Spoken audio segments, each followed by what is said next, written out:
नमस्कार,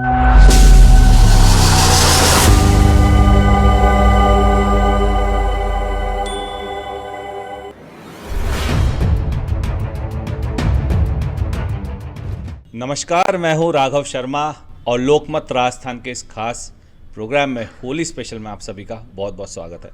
दोस्तों, रंगों का त्यौहार होली आने वाला है। इस बार 13 मार्च 2025 को जो है होली का त्यौहार मनाया जाएगा।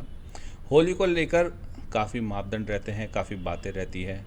पिछले कुछ वर्षों का हम देखें तो भद्रा को लेके जो है धर्म संसद में भी काफ़ी डिस्कशन हुआ था, काफ़ी बातें आई थी। होलिका दहन आखिर कब हो, और इसी के साथ होली से संबंधित सभी राशियों पर किस तरह के प्रभाव पड़ते हैं, किस तरह के जातकों को किस तरह से पूजा करनी चाहिए, किस तरह से उन्हें होली का त्यौहार मनाना चाहिए, इन्हीं सब बातों पे चर्चा करेंगे। चर्चा के लिए आज हमारे साथ स्टूडियो में मौजूद है पंडित शिव लहरी शास्त्री जी। आपका बहुत बहुत स्वागत है साहब हमारे कार्यक्रम में। प्रणाम, सभी को नमस्कार। तो जैसा कि होली का दहन त्यौहार आने वाला है, होली का दहन को लेके भी काफ़ी मान्यताएं हैं, काफ़ी चीज़ें प्रचलित हैं। क्या कुछ कहना चाहेंगे? सर्वप्रथम मैं गणेश वंदना। गजाननं भूतगणादिसेवितं कपित्थजम्बुफलचारुभक्षणम् उमाशतं शोकविनाशकारकं नमामि विघ्नेश्वरपादपङ्कजम्। अखण्डमण्डलाकारं व्याप्तं येन चराचरं तत्पदं दर्शितं येन तस्मै श्री गुरुवे नमः। आपने बहुत अच्छा प्रश्न किया है। हर वर्ष होली के दहन में, होली के पावन पर्व पर कई भ्रांतियाँ रहती हैं। बिल्कुल। और वो भद्रा को लेकर के रहती हैं। एक रक्षाबंधन और होली का दहन दो ऐसे त्यौहार हैं जो कि भद्रा रहित मनाए जाते हैं, और शास्त्रों अनुसार भद्रा में होली का दहन नहीं किया जाना चाहिए। बिल्कुल। ये स्थिति पुरातन काल से चली आई है कि होली का दहन भद्रा रहित होना चाहिए, और सामान्यतः पिछले कुछ वर्षों का जो अनुभव रहा है उसमें ऐसी कई भ्रांतियाँ चली आ रही हैं। तो इस वर्ष भी जो होली का त्यौहार है उस दिन भद्रा रहेगी। तो भद्रा का एक नियम है कि यदि भद्रा पूर्णमासी के दिन, फाल्गुन शुक्ला पूर्णमासी को, यदि भद्रा निश्चित काल से पूर्व, यदि मध्यरात्रि से पूर्व यदि समाप्त होती है, तो जब समाप्त होती है मध्य काल तक, मध्यरात्रि तक होली का दहन किया जाना चाहिए। बिल्कुल। तो इसी प्रकार इस वर्ष भी जो होली का दहन जो त्यौहार है वो फाल्गुन शुक्ला चतुर्दशी गुरुवार को 10:26 से पूर्णिमा प्रारंभ होगी। अगले दिन 14 मार्च शुक्रवार को 12:25 तक रहेगी। अतः प्रदोष काल में पूर्णिमा 13 मार्च 2025 को गुरुवार को ही रहेगी। इस कारण से होली 13 मार्च 2025 को ही मनाना शास्त्र सम्मत रहेगा। बिल्कुल। अब होली दहन में भद्रा का जो निषेध है वो इस वर्ष जो होली के दिन भद्रा रहेगी वो अर्धरात्रि से पहले समाप्त हो रही है। यानी कि इस वर्ष भद्रा पूर्णमासी के दिन 11:30 पे समाप्त हो रही है, और अर्धरात्रि रहेगी 12:36 तक। इसलिए इस वर्ष भद्रा पश्चात जो होली का दहन है 11:30 से 12:36 के मध्य होली का दहन करना शास्त्रोक्त रहेगा, जिससे कि देश में खुशहाली बनी रहेगी, सुख शांति रहेगी। होली का त्यौहार एक ऐसा त्यौहार है जो हम संगठित होकर के सद्भावना के सहित और एकता का प्रतीक है। बिल्कुल। होली रंगों का त्यौहार है, और हमेशा ये संदेश देते हैं कि हम सभी समाज के, सभी समुदाय के, सभी लोग मिलकर के होली को एक साथ सद्भावना पूर्वक मनाना चाहिए, जो हम मनाते हैं। बिल्कुल। इसी में एक सवाल होलाष्टक को लेके, होलाष्टक के बारे में जो है, जैसे यूथ की हम बात करें तो कम पता होता है, जो शायद 8 दिन पूर्व शुरू होता है होलाष्टक। क्या होता है होलाष्टक, उसके बारे में थोड़ी जानकारी चाहिए। आपने बहुत अच्छा प्रश्न किया है। सामान्यतः लोग इसके बारे में बहुत कम जानकारी होती है, और होलाष्टक का मतलब होली से 8 दिन पूर्व जो समय प्रारंभ होता है जी, वो होलाष्टक कहलाता है। और होलाष्टक का जो समय होता है उसमें सामान्यतः कोई शुभ कार्य नहीं किया जाता है, वो निषेध होता है। बिल्कुल। शास्त्रों के अनुसार होलाष्टक में शुभ कार्य नहीं किए जाते हैं और नहीं किए जाने चाहिए। इसलिए नहीं किए जाने चाहिए कि होलाष्टक में जो ग्रह होते हैं होली से 8 दिन पूर्व अपनी उग्रता को लिए हुए होते हैं। बिल्कुल। ऐसे विशेष उग्रता ग्रहों में आ जाती है जिसके कारण ये 8 दिन में कोई शुभ कार्य नहीं किया जाना, वरना उसका विपरीत प्रभाव लोगों पर पड़ता है। और वो विपरीत प्रभाव पड़ने की वजह से हम इनमें शुभ कार्य निषेध करते हैं और इनको नहीं किया जाना चाहिए। ठीक है। तो जैसा कि हमने होलाष्टक की बात करी साहब, अब होलाष्टक के साथ ही मैं ये जानना चाहूँगा कि जो उग्रता भी आपने बताई, तो ग्रह लिए हुए होते, तो कौन कौन सी तिथि ऐसी आई कि जिस तिथि को ये ग्रह होते हैं किसी के हिसाब से उग्रता लिए हुए रहेंगे? देखो ऐसा है, जैसे कि आपने चर्चा की, अब होलाष्टक के 8 दिन पूर्व शुभ कार्य वर्जित है, और अलग अलग तिथियों को अलग अलग ग्रह अपनी उग्रता लिए होते हैं, इसलिए उनमें शुभ कार्य नहीं किया जाना चाहिए, वर्जित है। अब अपन को ये देखना है अष्टमी से पूर्णिमा तक कौन कौन से ग्रह किस किस तिथि को उग्रता लिए होते हैं। जैसे अष्टमी की तिथि है, अष्टमी तिथि को चंद्र ग्रह अपनी उग्र अवस्था में रहता है, अत्यधिक उग्रता लिए होते हैं, इसलिए अष्टमी को शुभ कार्य वर्जित है। क्योंकि चंद्रमा मन का मालिक है, मनोकामनाओं का प्रतिनिधित्व करता है, तो जब मन खुश नहीं होगा तो वो कार्य शुभ नहीं हो पाएगा। ठीक इसी तरीके से जब आगे चलते हैं नवमी तिथि को, नवमी तिथि होती है तो उस दिन सूर्य अपनी पूर्ण उग्रता पे होता है।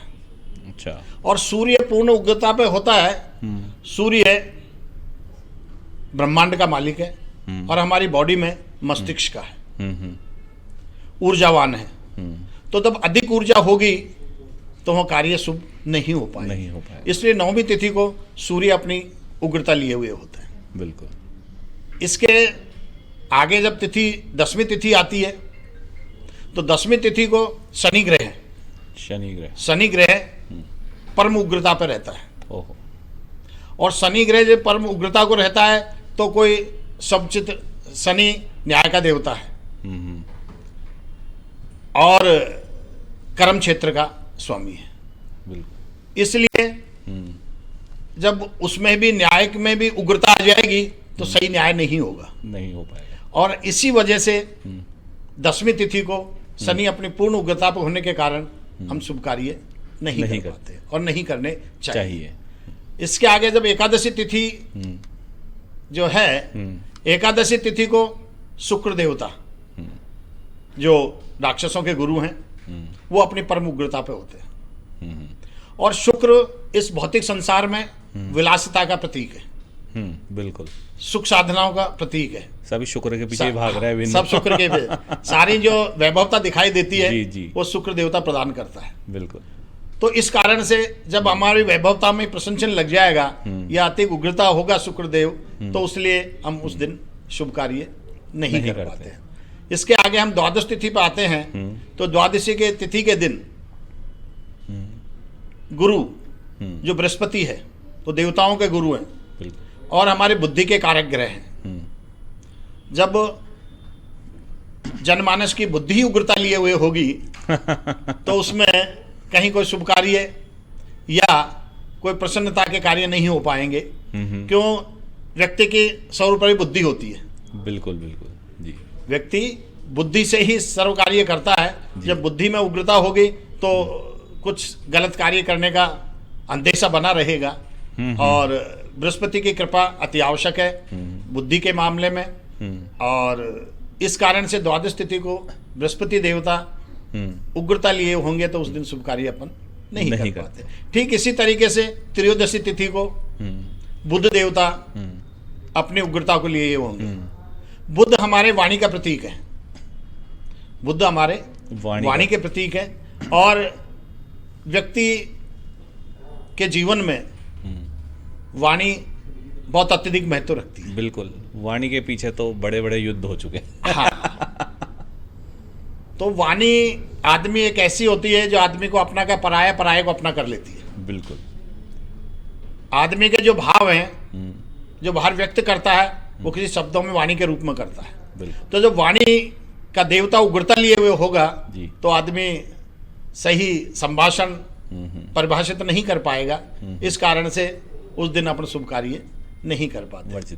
ठीक इसी क्रम में आगे जो चतुर्दशी तिथि है उसमें मंगल देवता प्रभावी होंगे। बिल्कुल। मतलब मंगल देवता उग्रता को लिए होंगे। मंगल देवता पराक्रम के देवता है। हमारे बॉडी में जो एनर्जी होती है वो मंगल देव देते हैं। बिल्कुल। तो उग्रता भी अति नहीं होनी चाहती। अति सर्वत्र वर्ज्य थे। यदि अत्यधिक उग्रता यदि शरीर में आ जाएगी तो वो ठीक नहीं रहेगी, शरीर के लिए भी और जनमानस के लिए। इसलिए तो मंगल देवता चतुर्दशी को उग्रता लिए हुए होते हैं, इसलिए शुभ कार्य नहीं किए जाते हैं। ठीक इसी तरीके से पूर्णमासी तिथि जिसको हमारा होलाष्टक पूरा होगा, पूर्णमासी को राहु तथा केतु देवता उग्रता लिए हुए होते हैं। तो राहु देवता ब्रह्म के प्रतीक है। हर कार्य में भ्रम डाल देते हैं। अच्छा। संदेह पैदा कर देते हैं, कर्तव्य विमूढ़ कर देते हैं, क्या करें क्या नहीं करें। जब इसी किसी लक्ष्य को पूर्ण करने के लिए आप कोई कार्य शुरू करते हैं और उसमें भ्रम पैदा हो गया तो कार्य पूर्ण नहीं हो पाएगा, दिग्भ्रमित हो जाता है। दिग्भ्रमित हो जाता है। तो इसी तरीके से पूर्णमासी के दिन राहु और केतु दोनों ग्रह उग्रता लिए होते हैं तो हमारे शुभ कार्य पूर्ण होने में संदेह रहता है। इस कारण से हम इन समय में अष्टमी से लेकर पूर्णिमा तक, होली दहन तक होलाष्टक को मानते हैं और इसलिए इन होलाष्टकों में किसी भी प्रकार का कोई शुभ कार्य नहीं किया जाना चाहिए। ये शास्त्रों कथन है। शास्त्रों के अनुसार इस तरीके से हम होलाष्टक को अशुभ मानते हैं, शुभ कार्यों के लिए वर्जित है। जी बिल्कुल। देखा ही जाता है क्योंकि हम हिंदू धर्मावलंबी हैं और भारत देश में रहते हैं तो हर चीज़ हम मुहूर्त के अकॉर्डिंग करते हैं। सब चीज़ें जो देखते हैं कि कौन सा मुहूर्त श्रेष्ठ है, चाहे शादी हो, ब्याह हो या और भी कोई अन्य हमारे गृह प्रवेश का मुहूर्त हो, जो भी शुभ कार्य होते हैं हम हमेशा मुहूर्त के अकॉर्डिंग ही किए जाते हैं। और जहाँ तक है कि हिंदू धर्म की माने तो होलाष्टक जब लगा रहता है, होली का त्यौहार जब चलता है, उस समय सभी शुभ कार्य निषेध रहते हैं। जी, अब आपसे जानना चाहेंगे कि जो होलाष्टक का समय चल रहा है, होली का समय चल रहा है, तो हर जो राशि वाले व्यक्ति हैं तो किस तरह से जो है उनको होली की भी पूजा करनी चाहिए, किस तरह, क्या मान्यता है? देखो ऐसा है, होली हमारा पावन पर्व है और ये रंगों का त्यौहार है। बिल्कुल। और हमारे देश में विविधताओं में एकता है।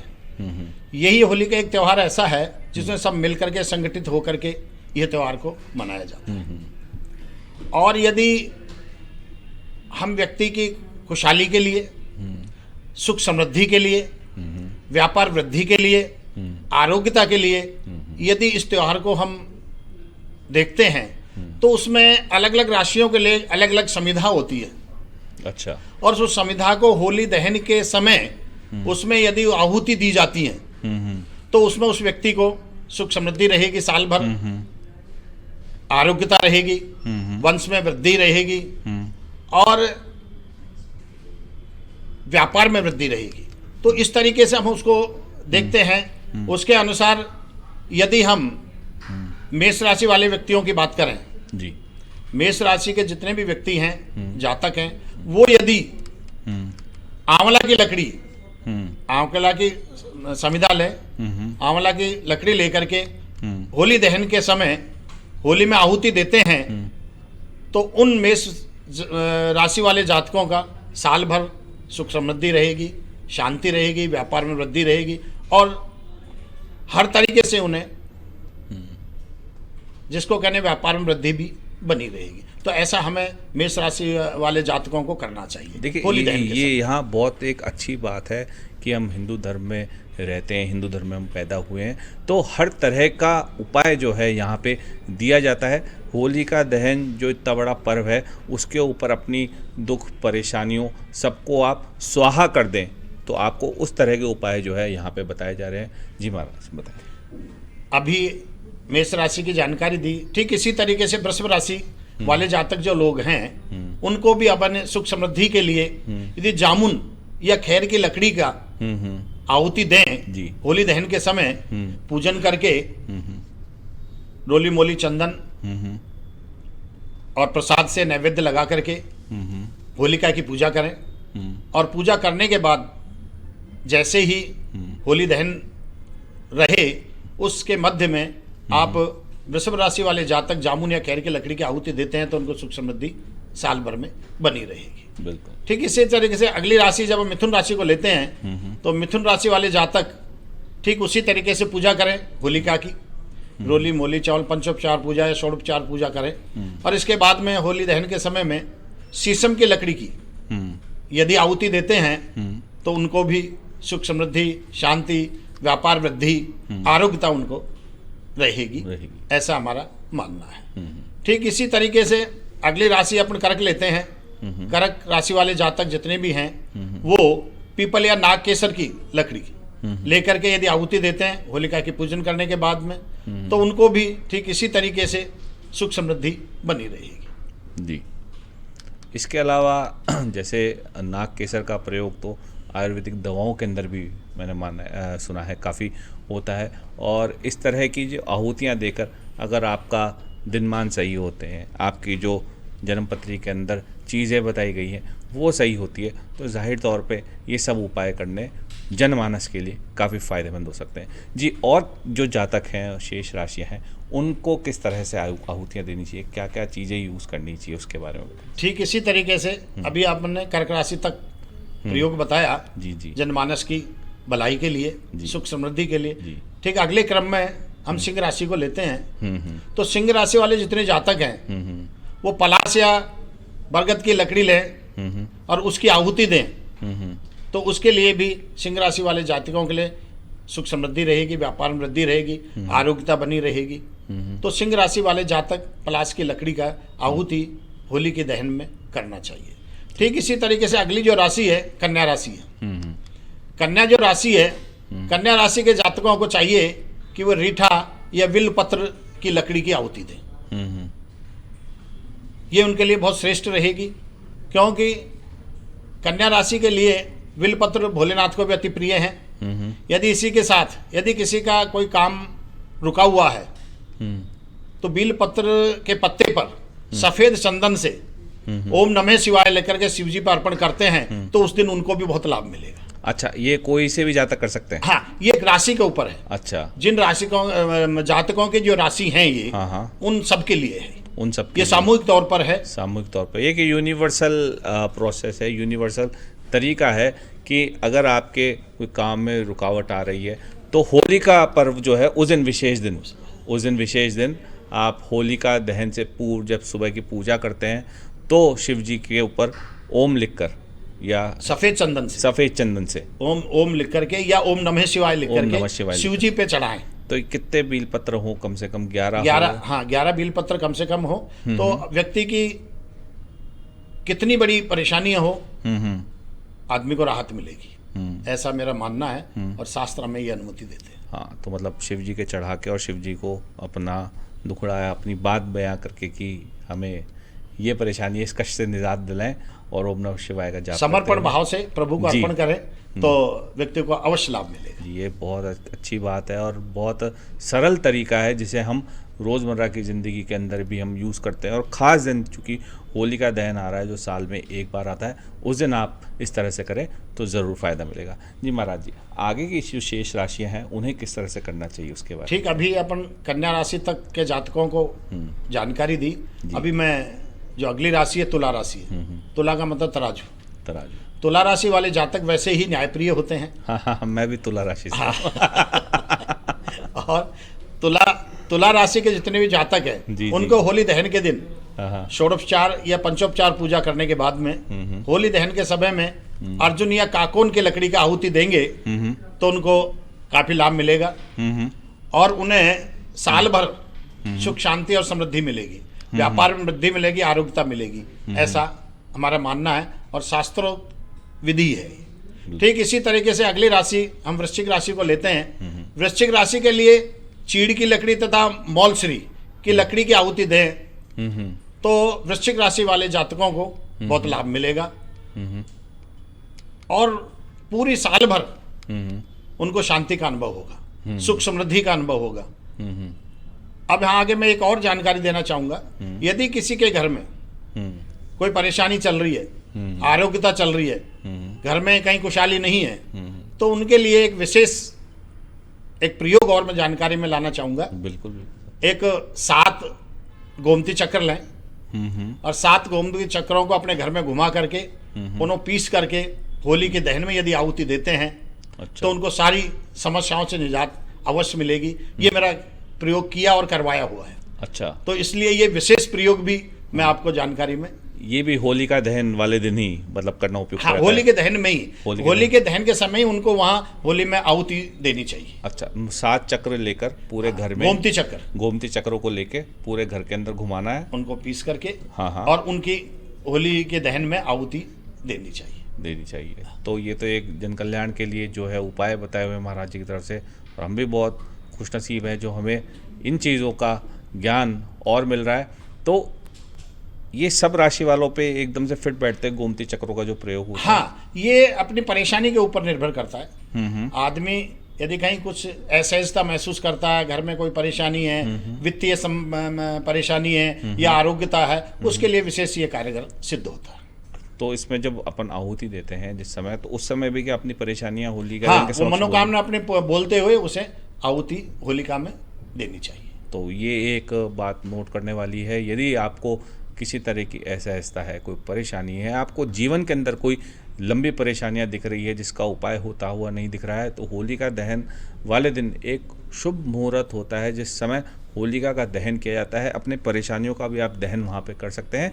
गोमती चक्र लेकर 7 गोमती चक्र जैसा कि बताया गया अपने घर में घुमा के उन्हें पीस कर होलिका के समक्ष अपनी मनोकामना बोल के उनका आप अर्पण करें, जिससे आपको काफ़ी फल मिलेगा, काफ़ी लाभ मिलेगा। जी महाराज, शेष राशियां जो हैं उनके बारे में भी हम जानना चाहेंगे। अगले क्रम में अपन धनु राशि लेते हैं। धनु राशि वाले जातकों को चाहिए कटहर लकड़ी लें, उसकी समिधा लें और होली में आहुति दें उनकी। तो धनु राशि वाले जातकों को सुख शांति मिलेगी, समृद्धि मिलेगी और काफ़ी शुभता का अनुभव करेंगे। ये बहुत जरूरी है। इसके क्रम में अगली राशि मकर राशि है।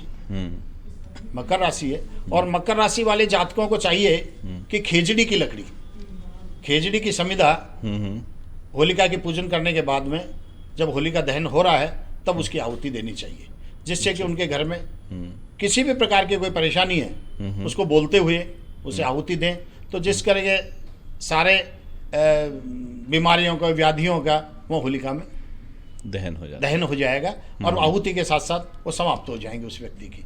ठीक, इससे अगले क्रम में हम कुंभ राशि लेते हैं। कुंभ राशि वाले जातक जो भी हैं उनको चाहिए कि कदम्ब या आक का लकड़ी, आंकड़ा जिसे बोलते हैं आंकड़ा, देसी भाषा में, जो शिव जी के चढ़ता है, जी, वो बहुत प्रिय है। तो वो आक की लकड़ी या कदम्ब की लकड़ी, दोनों में से कोई भी एक ले सकते हैं या दोनों भी ले सकते हैं, जैसी उपलब्धता है। उसको लेकर के यदि होलिका की पूजा करने के बाद में उसको दहन के समय उसकी आहुति देते हैं तो उनकी सारी परेशानियों का समाप्ति होती है या उनसे राहत मिलती है और इस तरीके से कुंभ राशि वाले जातक भले प्रसन्नचित रहेंगे। अगली और अंतिम राशि जो हमारी है मीन राशि है। मीन राशि है, मीन राशि वाले जातक को भी पहले होलिका की पूजन करना चाहिए, षोडशोपचार पूजा करें, पंचोपचार पूजा करें। इसके बाद में होली दहन के टाइम उनको नीम या महुआ की लकड़ी, नीम की या महुआ की लकड़ी लें और उसकी आहुति होलिका में दें। तो इससे क्या होगा, अब वो सारे उनके दुख परेशानी समाप्त हो जाएंगे। और मैं आगे कहना चाहूँगा, होलिका का एक हमारा बहुत पावन पर्व है। होली का त्यौहार मिलनसार का प्रतीक है, रंगों का त्यौहार है। तो हमारे देश में भी विभिन्न प्रकार की लोग, समुदाय, समाज एक साथ इकट्ठे होकर के इस त्यौहार को मनाते हैं। यही इस त्यौहार की खूबसूरती है। बिल्कुल। और एक दूसरे की खुशियां बांटते हैं। बिल्कुल। तो मेरा निवेदन है कि होली दहन के बाद दूसरे दिन जो होली की खुशियां मनाई जाती है, जिसे धुलंडी कहते हैं, धुलंडी, उस दिन भी खास एक संदेश है। सभी लोगों को चाहिए कि बिना पानी के गुलाल से होली खेलें, एक दूसरे को बधाई दें, एक दूसरे की खुशियों में शामिल हों और उसको भले प्रसन्न चित्त होकर के मनाएं, लेकिन पानी की बचत करें और स्वास्थ्य का भी ध्यान रखें। बिल्कुल, दोनों का ध्यान रखते हुए वो त्यौहार हमें मनाना चाहिए। और इसी के साथ होली की पर्व की सभी देशवासियों को मेरी तरफ से बहुत बहुत शुभकामनाएं और बधाई, और बड़े प्रसन्नचित्त होकर के होली का दहन और धुलंडी का त्यौहार मनाना चाहिए। मैं पंडित शिवलहरी शास्त्री सभी देशवासियों की शुभता की, मंगलता की कामना करता हूँ। बिल्कुल जी। देखिए, एक बहुत ही खास हमको जो हम कह सकते हैं तरीके जो हमारे हिंदू धर्म के अंदर, हमारी पत्रावलियों के अंदर, हमारे शास्त्रों के अंदर छुपे हुए हैं, उन्हें आज हमने विस्तार से जाना। आगे और भी चीज़ जानेंगे। इसमें मैं एक छोटी सी जानकारी और लेना चाहूँगा। जैसा कि शुरू से देखते हैं कि हिंदू धर्म के अंदर काफ़ी चीज़ें जो है इतनी मतलब एक के पीछे एक होती है और सारी अच्छी होती है। जैसे कि कहा जाता है होली का दहन वाले दिन सारी अपनी परेशानियां हैं उनका दहन किया जाए। तो पुराने लोग बड़कूले भी बनाते थे, प्रहलाद जी भी रखते थे, सारा प्रोसेस होता था। तो ये आज के युवा वर्ग को देखते हुए आप किस तरह संदेश देना चाहेंगे, किस तरह कहना चाहेंगे कि ये सभी ट्रेडिशन करने चाहिए? क्योंकि हर चीज़ की अपनी एक महत्वता होती है। जो हम प्रहलाद जी रखते हों मान्यता के अनुसार, उनकी भी एक महत्वता होती है। आपने बहुत अच्छा प्रश्न किया। होली का जो त्यौहार है एक प्रकार से हमारे हिंदू संस्कृति के अनुसार, सनातन धर्म के अनुसार बहुत पावन पर्व है। बिल्कुल। और ये हमें प्रभु पे, मैं ये जानता हूँ इस दुनिया में कोई ऐसा व्यक्ति नहीं है जो भगवान पे भरोसा नहीं करता है। बिल्कुल। लेकिन जो होलिका और प्रहलाद उसके भतीजे का जो उपलक्ष्य में ये त्यौहार मनाया जाता है, हाँ। ये बहुत पौराणिक कथा है। बिल्कुल। और पौराणिक कथा की मान्यता के अनुसार ये पर्व मनाया जाता है। बिल्कुल। और इस पर्व के लिए जो प्रभु पे भरोसा करता है, जो प्रभु पे विश्वास करता है, उसका कभी इस दुनिया में अहित नहीं होता है। नहीं होता। तो प्रहलाद ने भी उस प्रभु पे भरोसा किया, अपने पिता के कहने पर पिता पे भरोसा नहीं किया, और अंत में पिताजी ने अपने पुत्र प्रहलाद को बहुत कष्ट दिए। और इतने कष्ट दिया, ऐसा ही नहीं है कष्ट, और ये तो सीमा पार कष्ट दिया। अपनी बहन होलिका को बुला करके ये षड्यंत्र रचा गया कि प्रहलाद को तुम गोद में लेके बैठ जाओ, और क्योंकि होलिका के पास एक पोमचा था, उसमें अग्नि कोई प्रभाव नहीं करती थी। बिल्कुल। अग्नि अपना प्रभाव नहीं कर पाती थी, जला नहीं पाती थी। इस कारण से ना उसने इनके ऊपर छल किया प्रहलाद पर, और होलिका प्रहलाद को गोद में लेकर के बैठ गई और खुद ने वो पोमचा ओढ़ लिया और वो अग्नि लगा दी। तो प्रहलाद प्रभु का अनन्य भक्ता, प्रभु का अनन्य भक्ता, तो वो ऐसे प्रभु की भक्ति और आशीर्वाद हुआ। अब वो पोमचा होलिका से उड़ करके प्रहलाद पे आ गया, होलिका जल गई और प्रहलाद जी बच गए। ये प्रभु का आत्म समर्पण, विश्वासम फलदायकम। बिल्कुल। तो प्रहलाद एक भक्ति स्वरूप है और एक भक्ति का साक्षात उदाहरण है। प्रभु अपने किए हुए को कभी नहीं रखता है। जो प्रभु को भजता है, ध्यान करता है, स्मरण करता है, उसकी सारी इच्छाओं की पूर्ति प्रभु करता है, जिस तरीके से प्रहलाद की करी। तो एक बहुत बड़ा संदेश है जी। हमारे हिंदू धर्म का। अक प्रभु से बढ़कर इस दुनिया में कोई नहीं है। कोई नहीं है। एको ब्रह्म दूजो नास्ति। बिल्कुल। यदि पर ब्रह्म परमात्मा वो एक ही है जो सबकी सुरक्षा संरक्षा दोनों करता है। दोनों करता है, बिल्कुल। मनुष्य व्यक्ति अपने आप को अहंकार वश कुछ कह बैठता है, लेकिन ऐसा नहीं होना चाहिए। तो इसी हिसाब से जो पुरानी मान्यताएं हैं उनको देखते हुए जिस तरह से होली को सजाया जाता है, फिर उसके बाद दहन किया जाता है, तो वो सारे जो कस्टम्स हैं वो यूथ को भी जो है फॉलो करने चाहिए, सीखने चाहिए, क्योंकि आगे जो है यूथ ही उन चीज़ों को बढ़ाएगा। तो काफ़ी जानकारियाँ होली को लेकर जो है हमें आज यहाँ पे मिली हैं, और एक बार फिर से हम आएंगे नए एपिसोड में हमारे गेस्ट के साथ में और जानेंगे होली के बारे में और अधिक बातें कि किस तरह से हम इस होली के त्यौहार पे कुछ ऐसा करें जिससे हमारी विपदाएं, हमारी परेशानियां खत्म हो। तब तक के लिए दीजिए इजाज़त। साहब आपका बहुत बहुत धन्यवाद हमारे साथ बनने के लिए, और नमस्कार। बहुत बहुत शुभकामनाएं और बधाई सभी को।